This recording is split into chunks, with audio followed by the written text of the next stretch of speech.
State of Indiana DNR. A couple of quick reminders about pets at the state parks. State park property, campgrounds, trails, picnic areas welcome dogs and other pets. I'm wondering about the other pets. Our inns and lodges offer pet-friendly rooms, but these areas are rather busy, so they can be overwhelming to your animal or your pet. So they ask that you continue to observe the basic rules and courtesies of your visit. The 6-foot leash rule applies to all pets on the entire property. The only time your pet may be off the leash is if it's inside your camper, your tent, your vehicle, or one of the inn rooms, or when being used in designated areas during legal hunting season. This protects your pets and other campers, guests in and trail users. A pet fence is not a substitute for the 6-foot leash rule.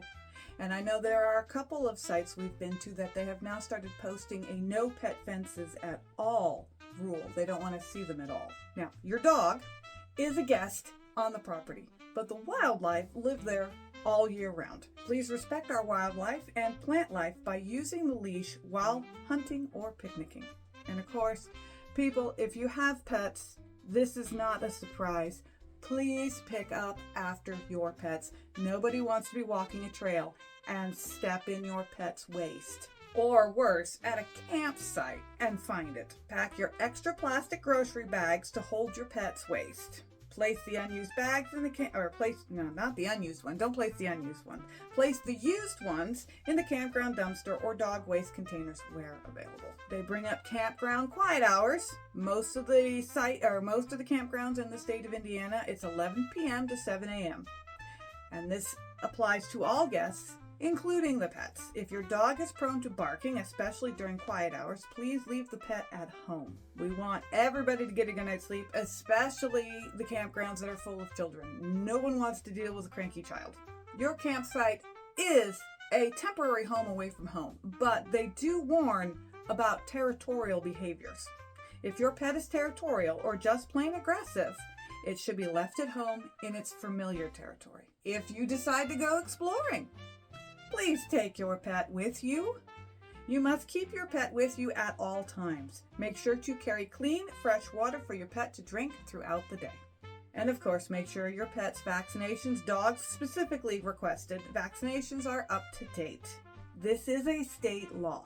Service dogs are not pets. To be a service animal under the law, it must be a dog that is trained specifically to do work or perform tasks for the benefit of a qualifying individual with a disability. A service dog may be off leash if the task it provides requires this in order to complete said task.